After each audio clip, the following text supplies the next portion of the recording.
Monsieur le recteur des universités publiques séminaires, Monsieur le préfet du département de Tawa, Monsieur l'administrateur de la ville de Tawa,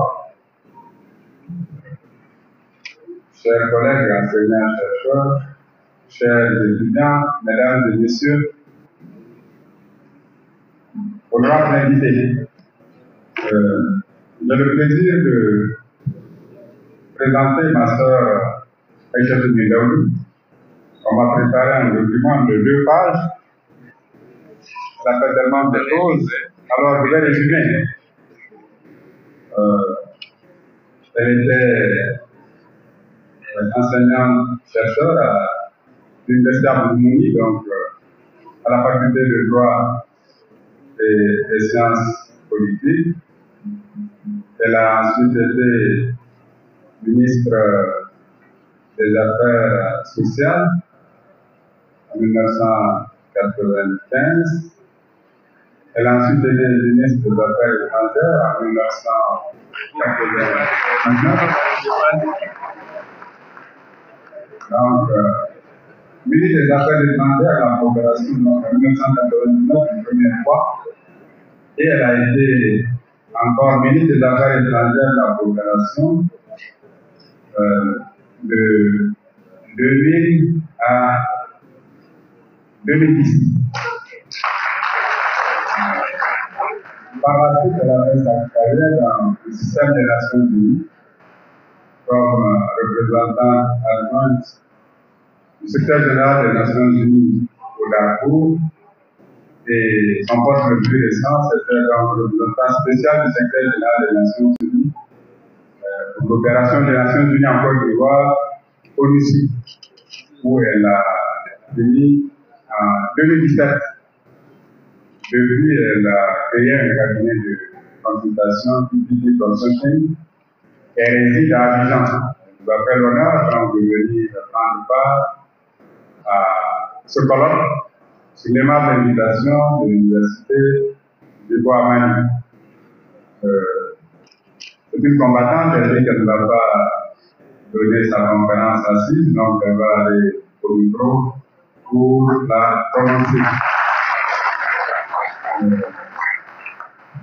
Elle est docteur en droit,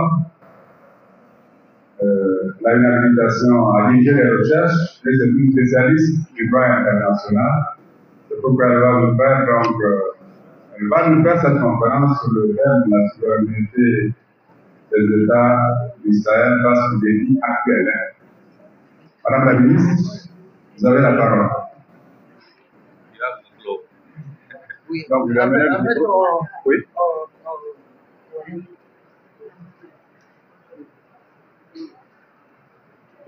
Il est affiché. Quoi? Oui, parce qu'on n'a pas au point. Un PowerPoint. Oui. Ah, d'accord. Ah oui, d'accord. Donc, Ce sont des livres le ministre.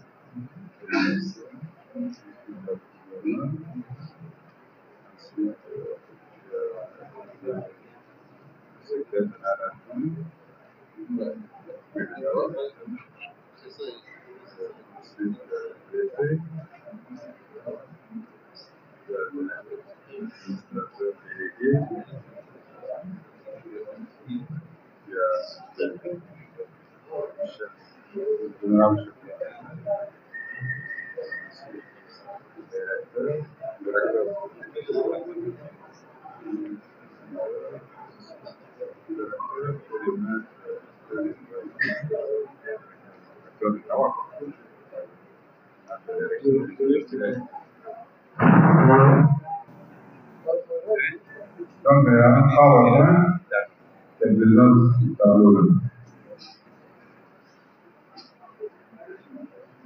Est-ce que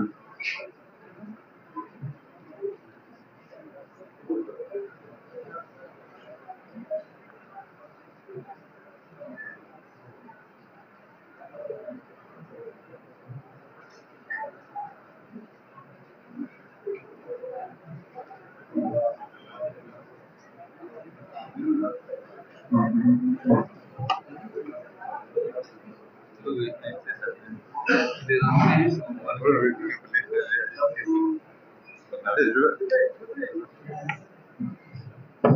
j'aimerais corriger une erreur. Là, je salue la présence du chef de canton de Tawa, qui était rentré dans le discrètement. Merci.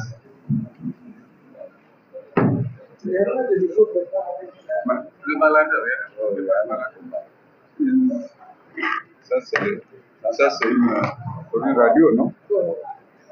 Oui, mais c'est lourd ça. T'arrêtes ici alors. Mais attends. On peut mettre un siège? Oui, c'est bon. C'est bon? Mais voilà. C'est quoi ça? C'est pas un haut-parleur, c'est bon.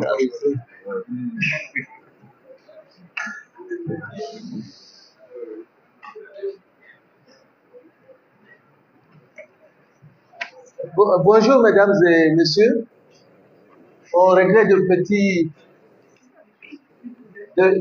problèmes techniques, j'allais dire. Parce que je suis venu avec une présentation PowerPoint et on ne peut pas être deux de l'autre côté. Monsieur le ministre, monsieur le gouverneur, monsieur le recteur, monsieur le secrétaire général, monsieur le préfet, monsieur l'administrateur, monsieur le chef de canton, messieurs les différents recteurs des universités du Niger, on n'entend pas? Je ne sais pas parler Aziz. Oui.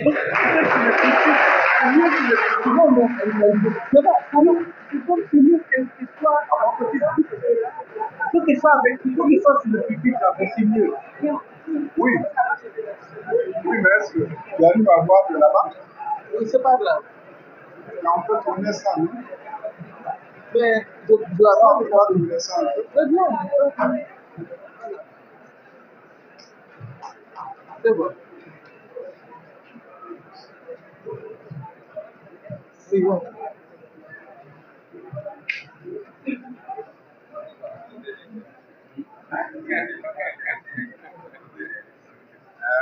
Voilà, donc je disais que je n'ai jamais su parler assis.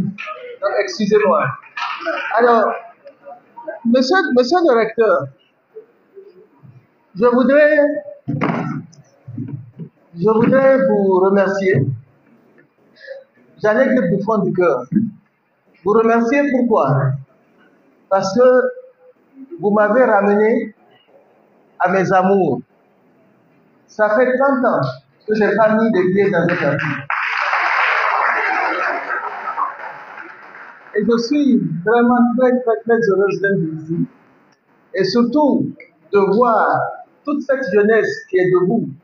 Quand tout à l'heure, le grand frère a dit l'année à laquelle j'ai commencé, je pense que la plupart d'entre eux n'étaient pas nés.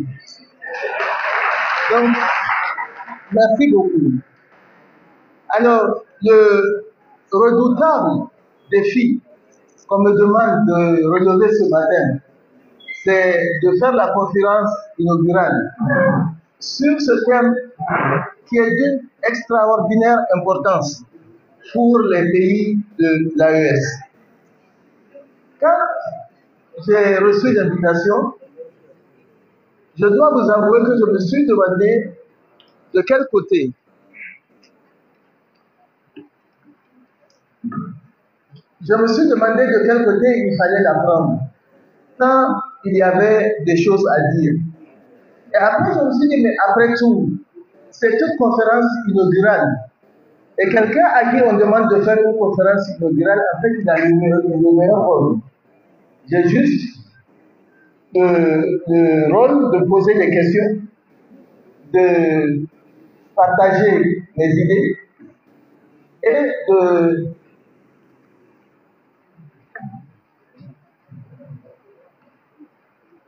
de partager les idées et de remettre tout ce lot-là dans la salle, quitte à nous, après, de mettre du contenu et aussi de répondre aux questions.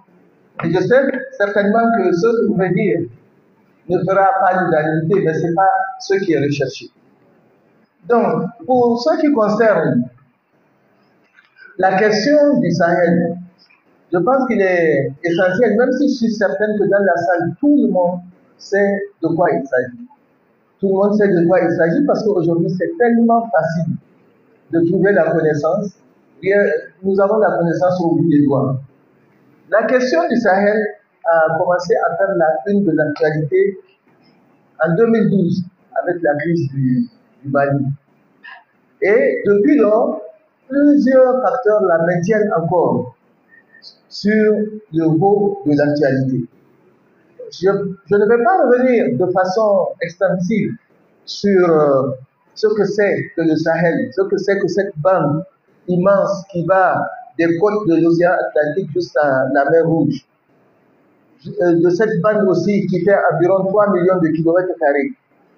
Et le Sahel, en fait, est composé du Burkina Faso, du Cameroun, de la Gambie, de la Guinée, du Mali, de la Mauritanie, du Niger, du Nigeria, du Sénégal et du Tchad.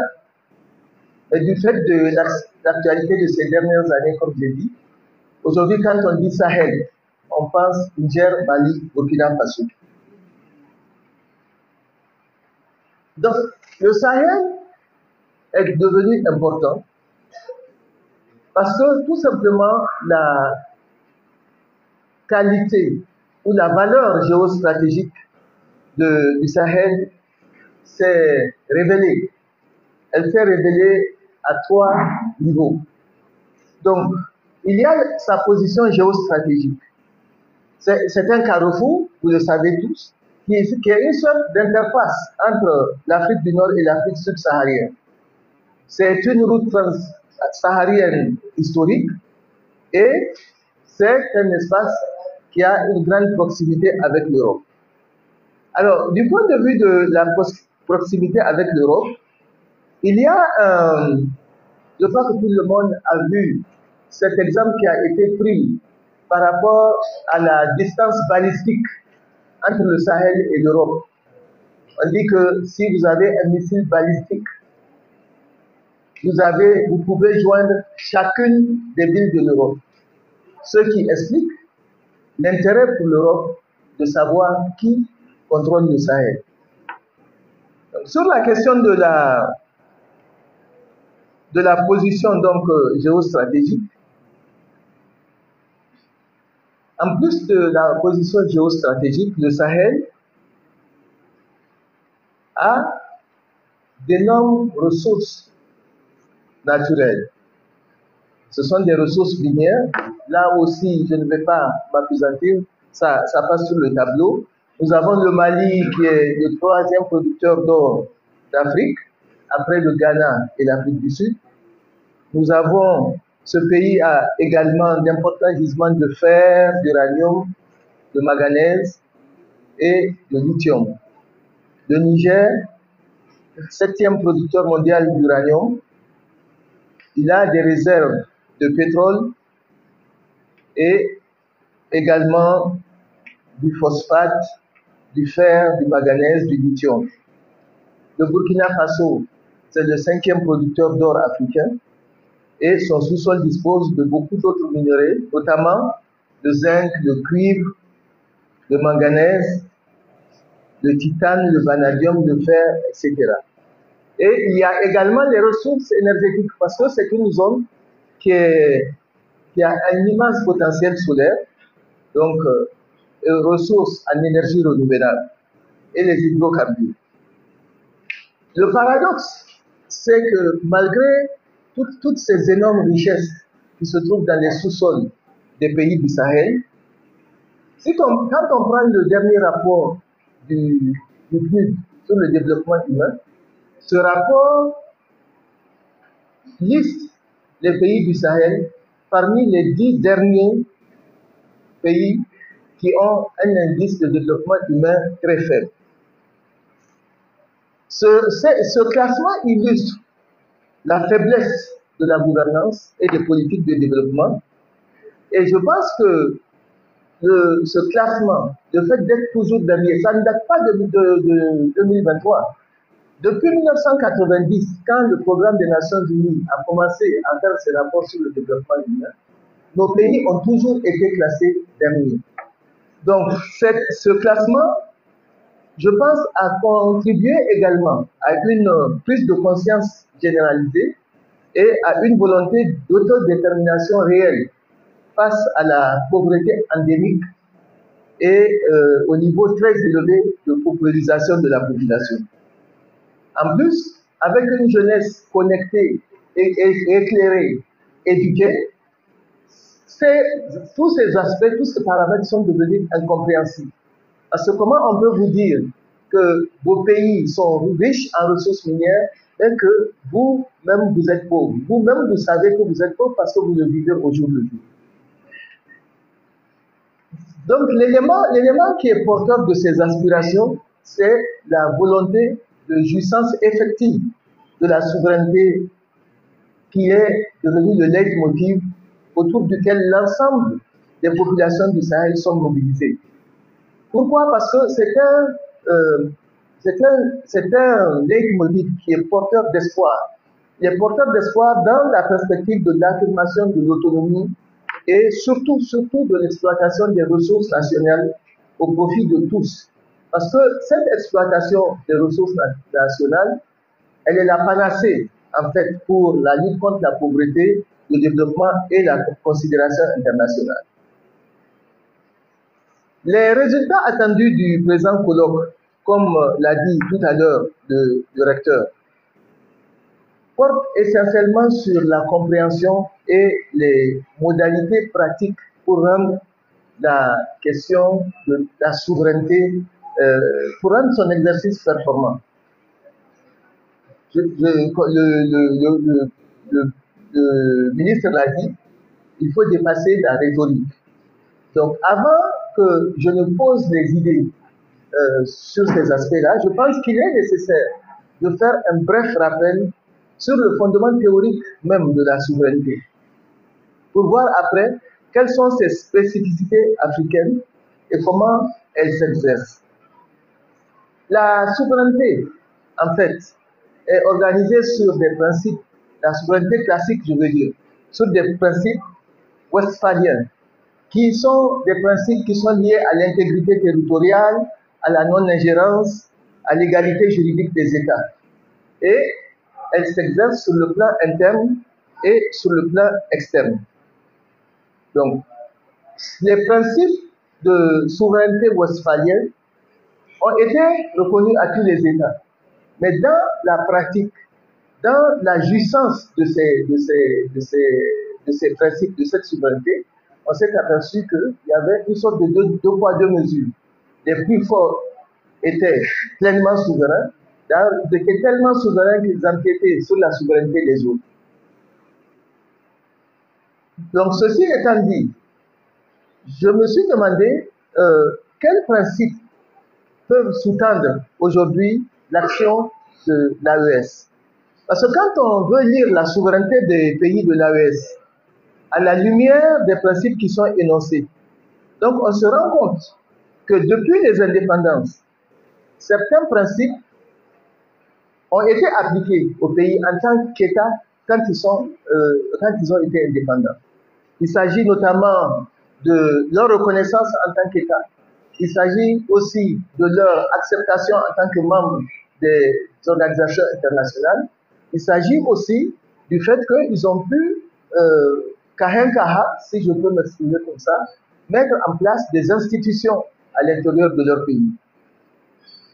Donc, c'est dans ce contexte de reconnaissance limitée, même si elle n'est pas dite, de la souveraineté internationale et de la nécessité sur le plan interne de prendre en charge le développement du pays, que, en dépit des trajectoires différentes que les pays de l'AES ont décidé de rompre avec le vœu pieux de l'affirmation d'une souveraineté de principe et de faire une avancée notable vers l'affirmation de leur souveraineté effective à travers plusieurs actes qu'ils ont posés pour donner suite aux événements que nous avons connus.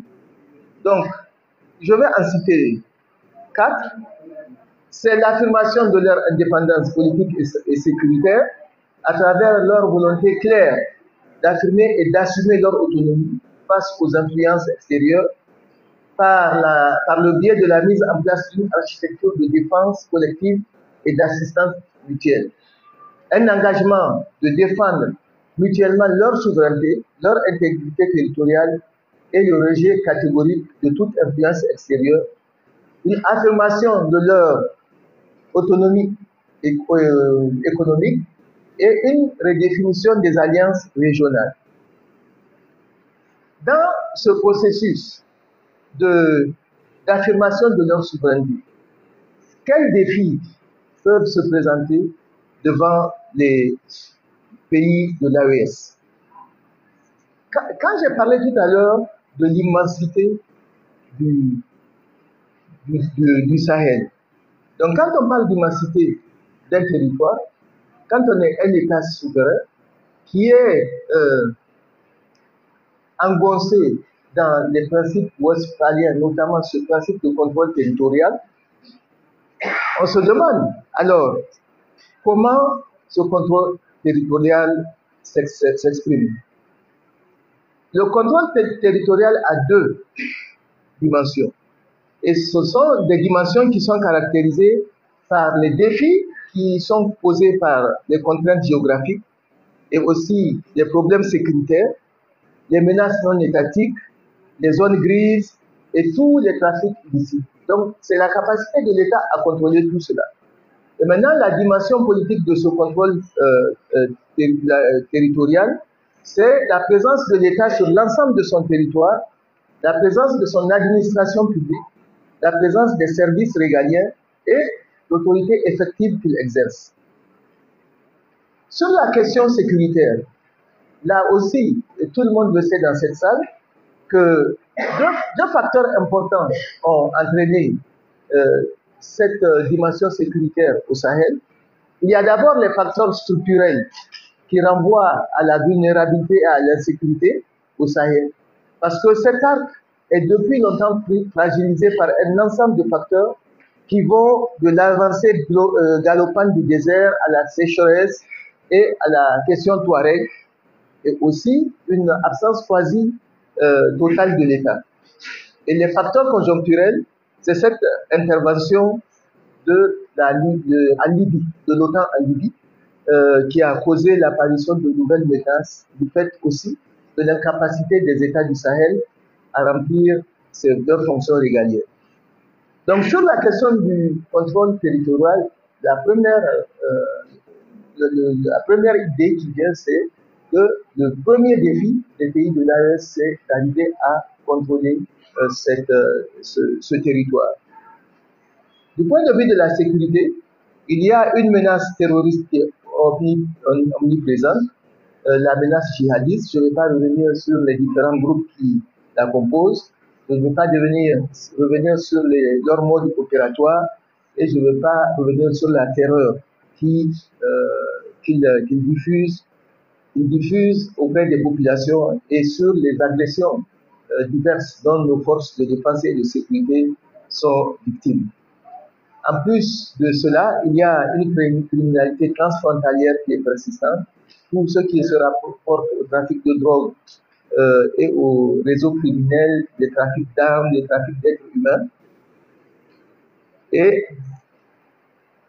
des défis sécuritaires qui sont très importants et qui occupent aujourd'hui toute l'attention de nos autorités pour pouvoir régler et contenir ces défis sécuritaires.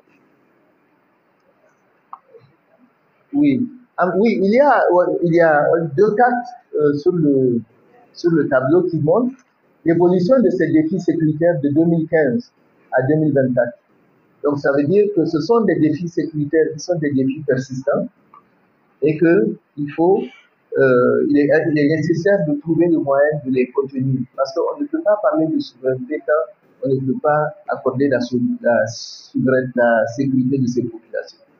Donc en plus de tous ces défis sécuritaires, en fait ces défis sécuritaires, pour moi, ils sont nouveaux. Parce que si vous voyez la carte, en 2015, ils n'étaient pas très conséquents. Mais en 2024, ils ont pris beaucoup de poids. Et ils sont venus s'ajouter à des fragilités qui sont des fragilités internes, contre lesquelles nos pays se battaient déjà depuis les indépendances. Ces fragilités internes ont d'ailleurs peuvent être considérées comme avoir exacerbé les défis sécuritaires. En fait, fragilité interne, défis sécuritaires, ils s'alimentent dans une sorte de cercle vicieux sécurité et fragilité. Bon, les vulnérabilités existantes favorisent les crises sécuritaires et les crises sécuritaires appauvrissent les capacités de l'État, contribuent au déplacement des populations, perturbent toutes les activités économiques, aggravent les tensions sociales et rendent les populations de plus en plus appauvries. Donc, deuxième défi que je vois, c'est résoudre les fragilités internes. Et ces fragilités internes, je les ai classées en 3 ou 4. Il y a d'abord le défi politique, institutionnel et de gouvernance. En ce qui concerne le défi politique, institutionnel et de gouvernance, la faiblesse des institutions étatiques, l'insuffisance chronique des services publics de base, la faible représentation de l'État, les systèmes judiciaires défaillants, la corruption endémique dans les institutions et le déficit de légitimité des autorités sont autant de défis que l'AES doit relever dans la recherche de l'affirmation de la souveraineté et de son exercice plein et entier. En fait, il s'agit ici de rétablir la confiance entre les gouvernants et gouvernés.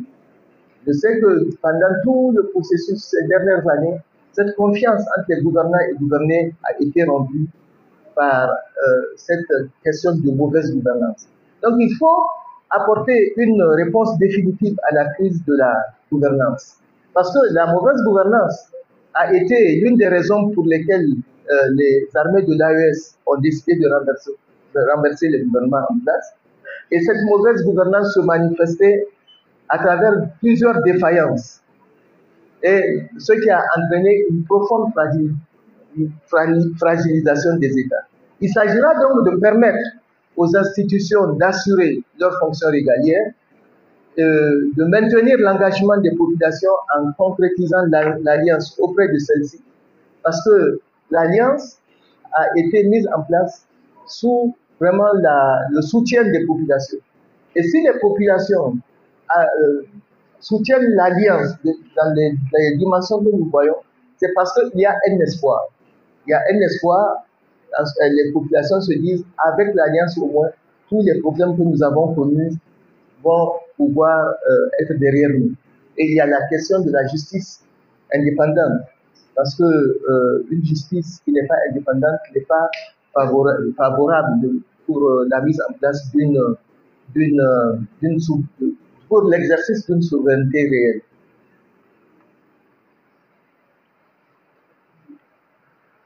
En plus de cette question de mauvaise gouvernance, je pense qu'on doit se demander quel équilibre il faut trouver entre la souveraineté et la coopération internationale. Tout à l'heure, ça a été dit dans le discours, l'exercice a consisté à mettre fin à beaucoup d'accords de coopération, ce qui est une excellente chose, parce que ces accords de coopération, il a été démontré, sont des accords de coopération qui étaient la plupart du temps léoniens. Mais la réussite de l'Alliance va dépendre de sa capacité à affirmer son indépendance et en même temps à maintenir des partenariats stratégiques au développement et à la sécurité. Donc, l'AES a été créée pour affirmer la souveraineté des États membres face à des influences extérieures. Cette affirmation s'est faite sur fond de remise en question des partenariats traditionnels, notamment avec la CEDEAO. Et donc, l'AES devra résoudre les tendances contradictoires que l'on observe. Parce que, je dis contradictoire pourquoi? Parce qu'il y a d'une part ces partenariats qui, comme je l'ai dit, doivent s'arrêter, mais d'autre part, il y a une nécessité, à cause des problèmes transnationaux qui transcendent l'AES, il y a une nécessité de réfléchir sur les modalités de nouveaux partenariats dans lesquels les intérêts des pays de l'AES doivent être protégés. Je pense à la lutte contre le terrorisme, je pense aussi au développement économique. Les pays de l'AES figurant parmi les plus pauvres du monde nécessitent un soutien au développement, mais ce soutien-là, comme je l'ai dit, doit être redéfini et les intérêts de l'AES posés sur la table. Il y a aussi le renforcement des capacités, de certaines capacités qui ont été identifiées.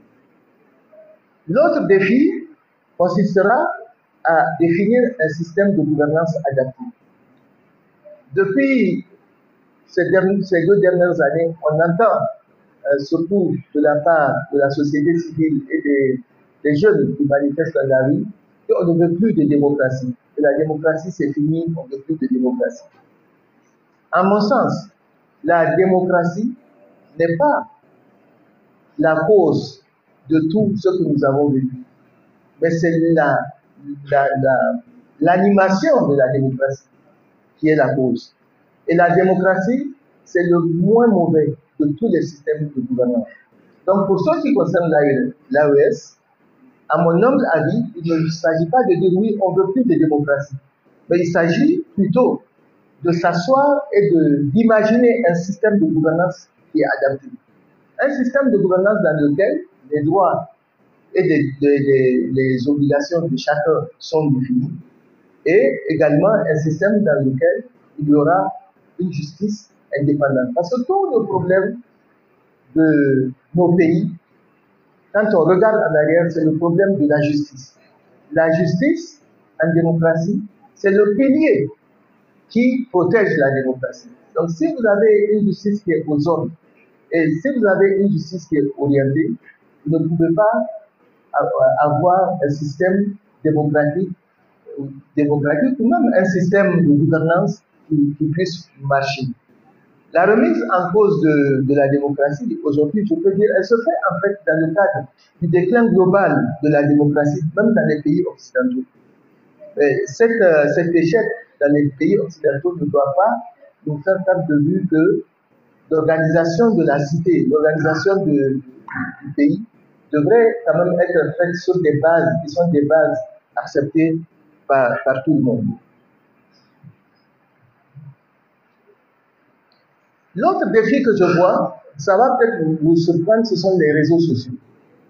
Pour moi, les réseaux sociaux sont un très grand défi et portent une menace à la souveraineté des pays de l'AES. Vous me direz que les réseaux sociaux, c'est une opportunité pour renforcer la participation citoyenne. Oui, j'en conviens. Mais ils représentent quand même une menace. Pourquoi? Parce que ce sont des vecteurs de désinformation, de manipulation de l'opinion publique.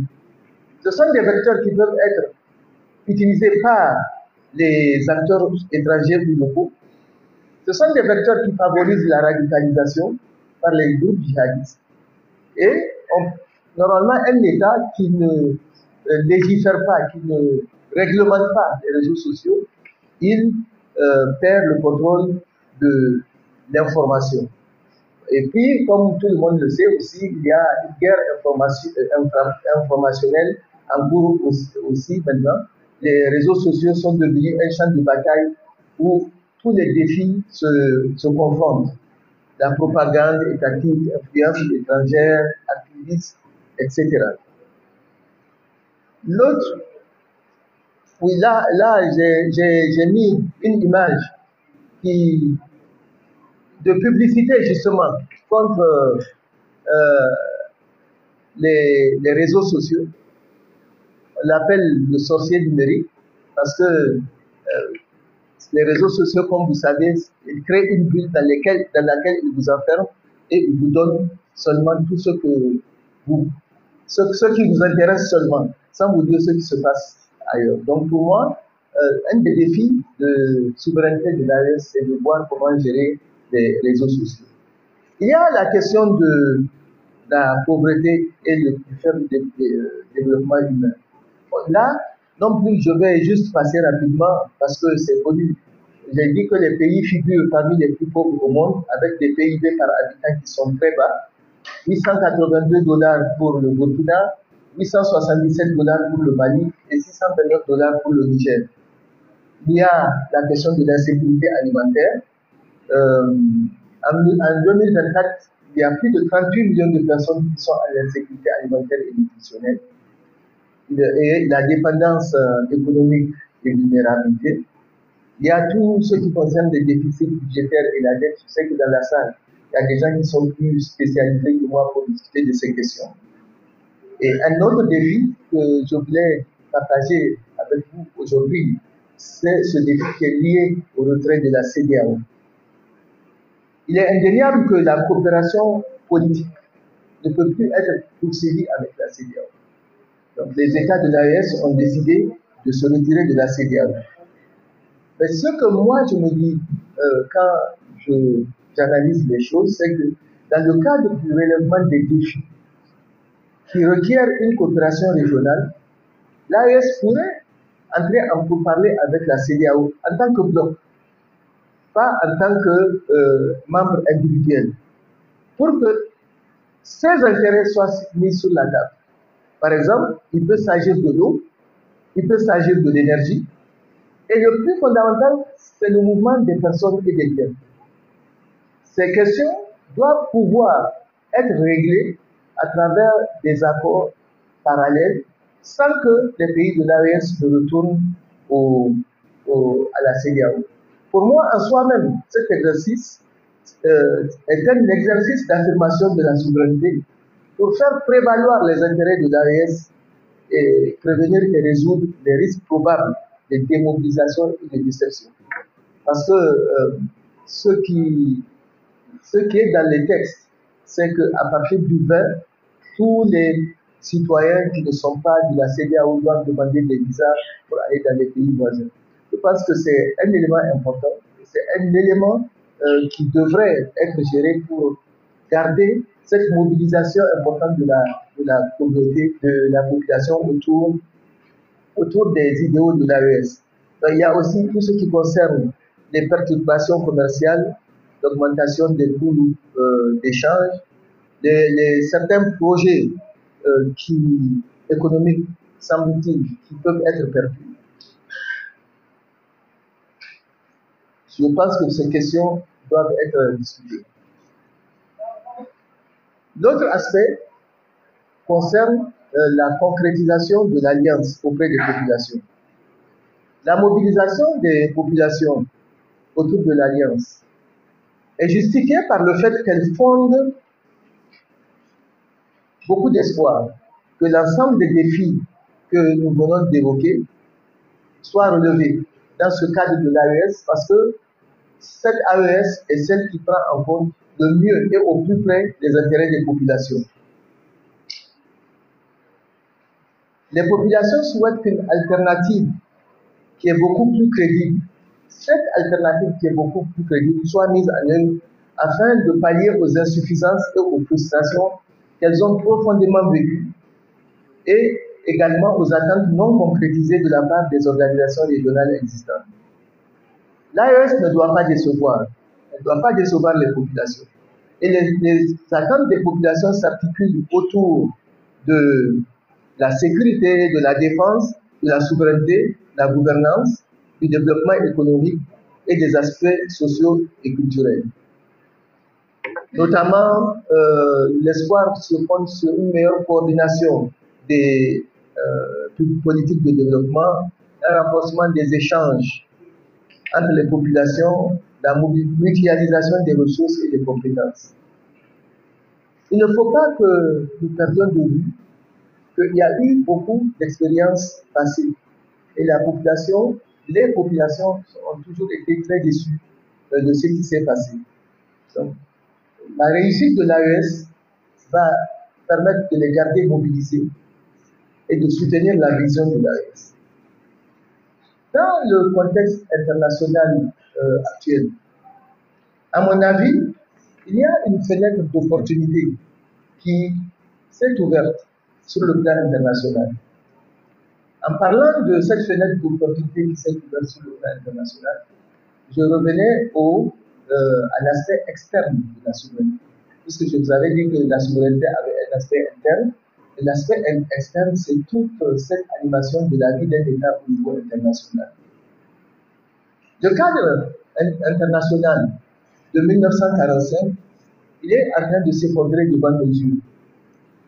Et l'un des griefs que portaient les pays africains en général, c'est que ce cadre en 1945 a été défini alors qu'il n'était pas présent. Aujourd'hui, pour une raison ou pour une autre, ou même mieux d'ailleurs, pour les raisons des injustices et des violations que les pays développés eux-mêmes ont effectuées, le cadre global de 1945 s'effondre. Nous devons considérer ça comme une fenêtre d'opportunité pour saisir l'occasion et s'asseoir et mettre au devant les intérêts qui sont les intérêts de nos pays. Et en ce qui concerne l'AES, je pense qu'au niveau sous-régional, au niveau de la CEDEAO, elle peut tout à fait influencer sur les orientations et sur les politiques à venir, aussi bien au niveau sous-régional, au niveau régional et au niveau mondial, en mettant sur le tapis les intérêts qui sont les intérêts spécifiques des pays qui la composent.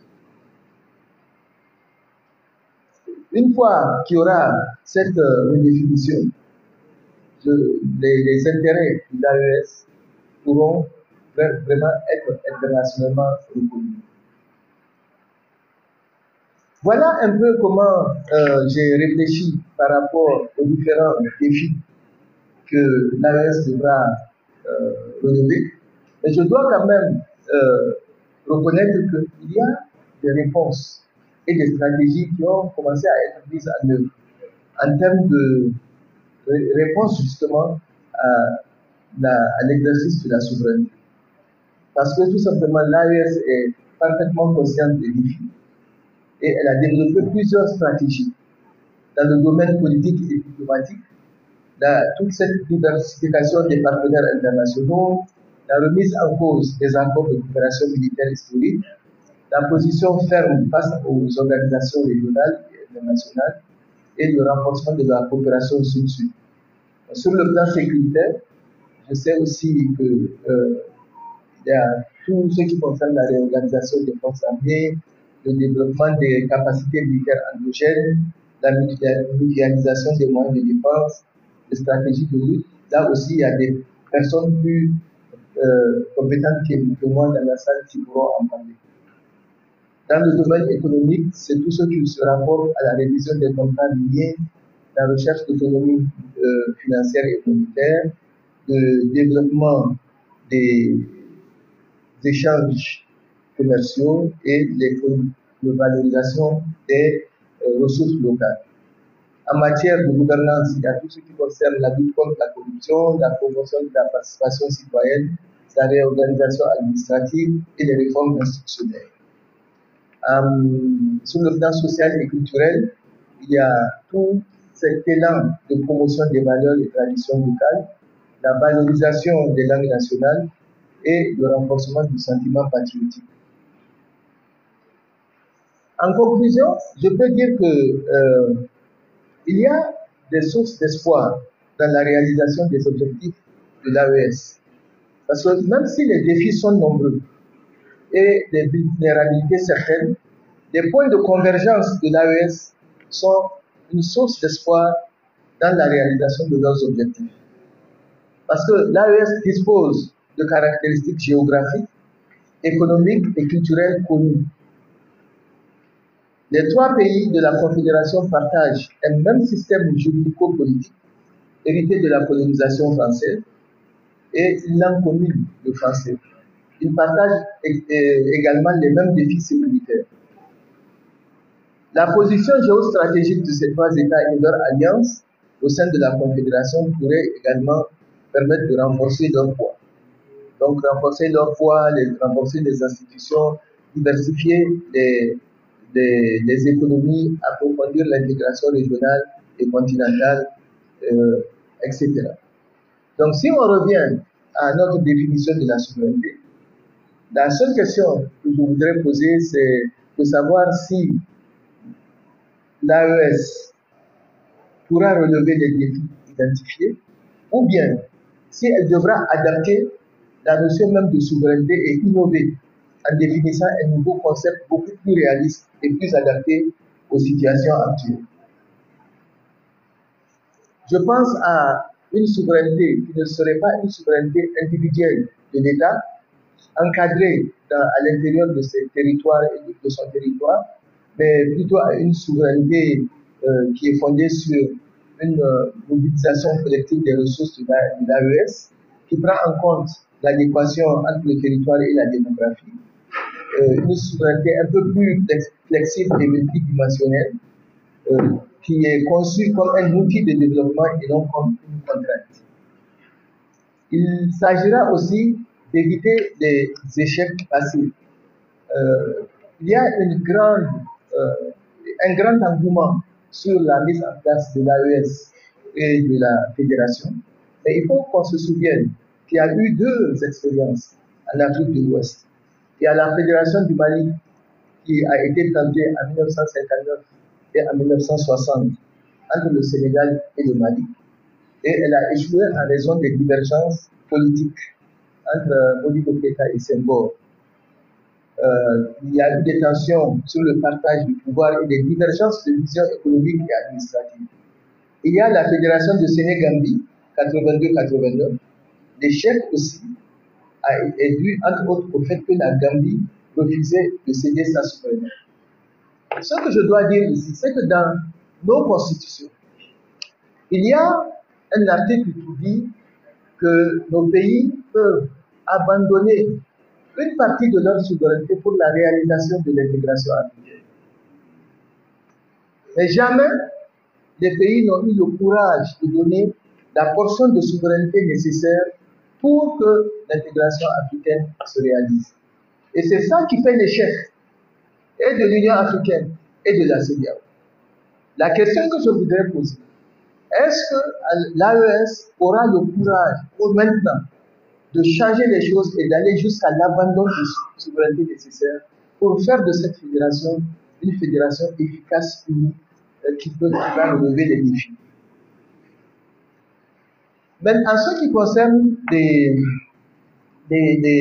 la construction d'un socle solide à l'exercice de la souveraineté, parce que pour moi, la souveraineté, elle ne flotte pas dans l'air. Elle repose sur une série de briques. Elle a une série de racines. Et les expériences des coups d'État, nos pays ont tous connu des coups d'État. Ce qui s'est passé, c'est que quand il y a un coup d'État, on organise une consultation nationale, on redéfinit rapidement les règles et on revient sur le processus de mise en œuvre de la démocratie. Quelques années plus tard, on se rend compte qu'il y a un problème. Donc le grand défi pour moi, et pour terminer, pour consolider la souveraineté des pays de l'AES, il faut qu'ils puissent trouver le moyen de créer un socle solide qui serait fondé sur le pacte républicain. Même ici, ça a été galvaudé. Mais il faut quand même que tous les citoyens, dans chacun des pays d'abord, puissent accepter de s'asseoir et de regarder l'avenir de nos pays en face. S'asseoir et se dire, je fais fi de ma petite personne, je fais fi de mes intérêts individuels, je regarde le pays. Qu'est-ce que nous devons faire tous ensemble pour que le pays ne retourne pas en arrière? Qu'est-ce que nous pouvons faire tous ensemble pour mettre la politique de côté? Instituer un système de gouvernance dans lequel tout le monde trouve son compte, dans lequel nous nous occupons de nos populations, nous nous occupons des jeunes, nous nous occupons des femmes, mais qui a une vision et une projection dans l'avenir. Parce que, comme je dis toujours, nous n'avons pas le droit de laisser un pays cassé à nos enfants. Donc, ce sursaut-là, je pense, peut être atteint par les régimes actuels qui sont dans les différents pays de l'AES. Parce que c'est le genre de, de comment je vais le dire, c'est le genre de vision qui peut être insufflée, mais tout dépend de la volonté de chacune et de chacun d'entre nous ici, et tout dépend aussi de l'engagement que chacun est capable de prendre pour que plus jamais ça. Donc, mesdames et messieurs, j'ai été un peu long, je vous remercie. Ah oui, il y a le socle, je me rappelle. Donc, je parlais du socle de la souveraineté. Donc, pour moi, voici, la souveraineté, c'est une construction. On parle de souveraineté, elle n'est pas dans l'air, comme je l'ai dit. C'est une construction, elle est basée sur toute la solidité des hommes, des femmes, des jeunes, de la société civile, des partis politiques et la communauté qui la portent, qui en constituent la base. C'est cette ressource humaine, si je peux l'appeler ainsi, doit être dans certaines conditions. Éduqués, les jeunes doivent être éduqués, les femmes doivent être éduquées, les hommes évidemment doivent être éduqués. Il faut lutter contre la pauvreté, il faut que les gens soient en bonne santé, que les gens soient bien nourris, que l'agriculture et l'élevage soient encouragés, et l'environnement, parce que le défi qui est un défi exogène que nous rencontrons, c'est ce défi de l'environnement. On a tous vu les inondations dans notre pays cette année. Et en plus, donc, l'autre socle, c'est tout ce qui concerne l'accès à l'eau, l'accès à l'énergie, les ressources du sous-sol, les changements climatiques. Ensuite vient l'économie, le développement social, tout ce qui est infrastructure, l'accès à l'administration et les droits, la justice, la citoyenneté, l'accès à l'information, la gouvernance, la démocratie, la sécurité. C'est une fois qu'on a tout ça qu'on peut dire qu'on est souverain. Donc, je vous laisse réfléchir. Je vous remercie.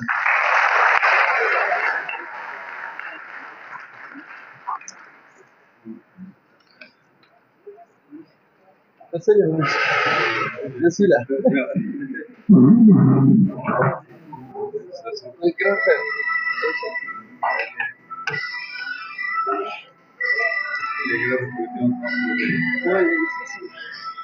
C'est ça le jeu facile. C'est facile pour moi de poser des questions.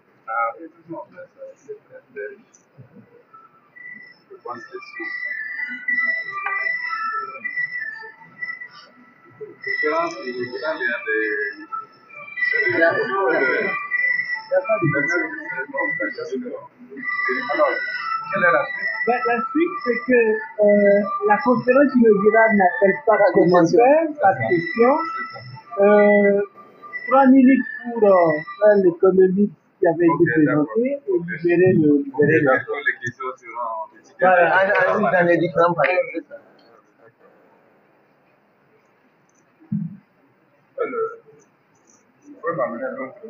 Le bon micro. Le bon micro. Le seul bon micro. Celui-là, il n'est pas celui-là.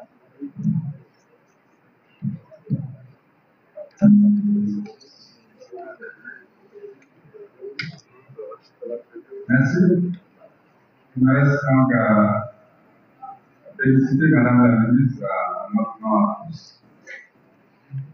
Son exposé a été exhaustif et très riche. Comme vous l'avez constaté, elle a parlé des fragilités dans les différents États membres de l'AES, les vulnérabilités, les menaces sécuritaires et les nombreux défis à relever. Elle a terminé quand même avec une vision optimiste, à la mesure où elle disait qu'il y a une source d'espoir et que les conditions existent pour que la souveraineté de nos États que nous revendiquons soit concrète et surtout qu'elle soit bénéfique pour nos populations.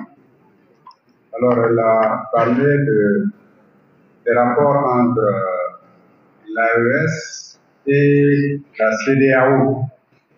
Comme vous le savez, les États membres de l'AES, quand ils sont retirés de la CEDEAO, bon, à l'époque, on avait dit avec effet immédiat, mais en réalité, les textes de traité de la CEDEAO prévoient que ce retrait est effectif au bout d'une année.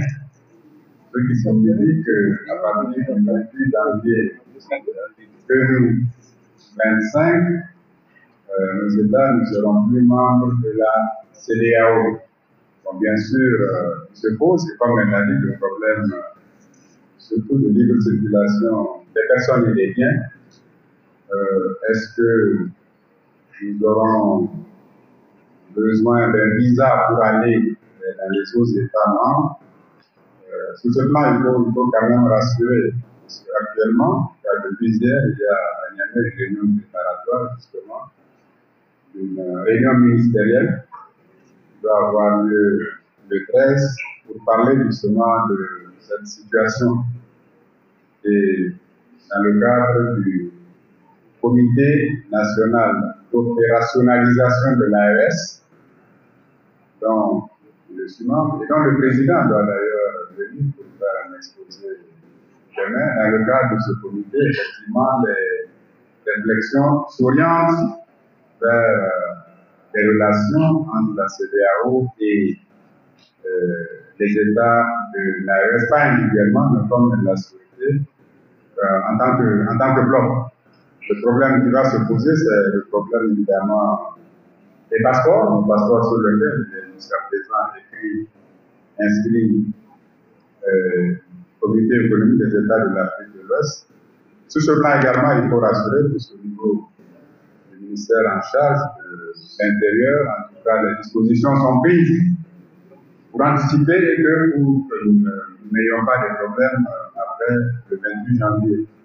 Les trois États, vous l'avez certainement suivi, ont adopté de nouveaux passeports burkinabés comme modèle, et puis la carte d'identité malienne, ce qui concerne la carte nationale d'identité.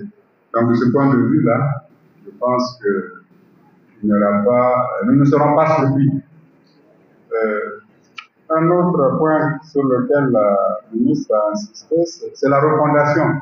C'est comme elle l'a dit, effectivement, dans les manifestations que nous voyons aujourd'hui, c'est qu'on est contre la démocratie, parce que nous estimons que c'est la démocratie qui est à l'origine de tout mouvement, alors même qu'on sait que c'est ceux qui animent la démocratie, peut-être, c'est eux qui l'ont dévoyé.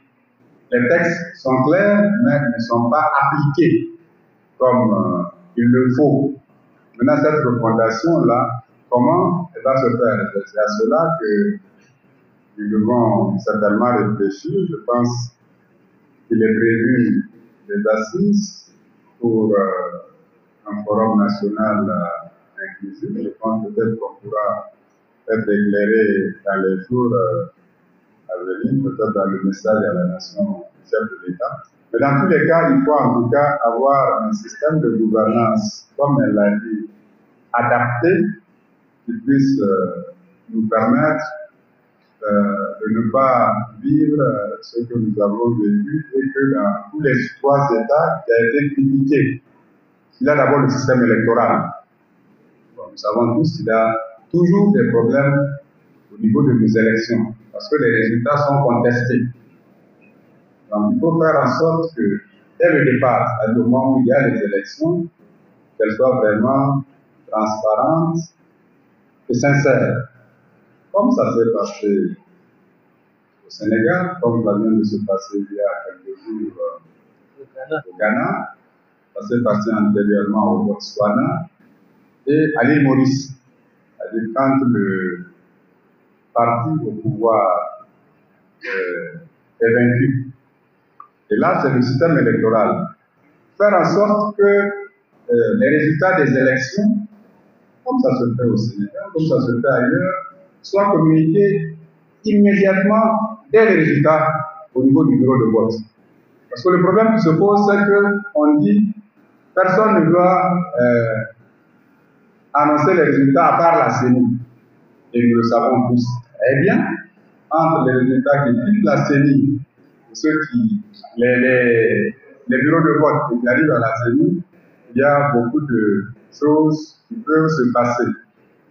Au Sénégal, par exemple, je connais un peu plus que les autres pays, c'est que dès les bureaux de vote, les radios privées, et la presse privée peuvent annoncer immédiatement les résultats. On dira quel parti a gagné. Donc, on ne peut plus on ne peut plus changer ces résultats-là. Donc, c'est à ce niveau-là, certainement, qu'il faut, dans la refondation, refonder aussi le système électoral. Deuxièmement, maintenant, c'est dans la gouvernance. Ceux qui sont élus démocratiquement ont toujours dit qu'ils ont des gouvernent démocratiquement, mais ça n'a pas toujours été la réalité. Donc, il faut aussi gouverner démocratiquement. Donc, la ministre a aussi exprimé un autre souci, c'est que dans la Constitution, il y a cette disposition-là qui dit que nous sommes prêts à céder une partie de notre souveraineté pour favoriser l'Union africaine. Il faut là aussi effectivement aller dans le concret. Et je pense que dans les étapes qui sont prévues, au niveau de l'AES, nous sommes à l'étape de confédération, dans laquelle, on le dira demain dans l'exposé, la souveraineté des États est toujours préservée. Mais à terme, on a dit que la confédération va évoluer vers une fédération. À ce niveau-là, certainement que les choses plus concrètes vont avoir lieu et que la matérialité de la souveraineté consistera justement à combler les attentes des populations pour sortir justement de cette rhétorique pour aller aux actions concrètes, comme l'a dit le ministre. Voilà ce que je voulais dire pour résumer un peu ce que la ministre a dit.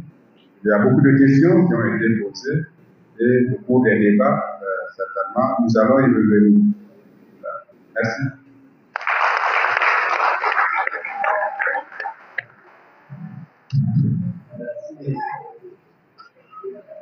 Merci, Monsieur le ministre de cette fédération. Et par ces mots, la conférence sur le développement de l'Université et pour la suite du programme, j'ai invité le ciel comme annoncé à cette équipe de famille et la pauvreté va intervenir en même temps pour les participants. Monsieur le Président,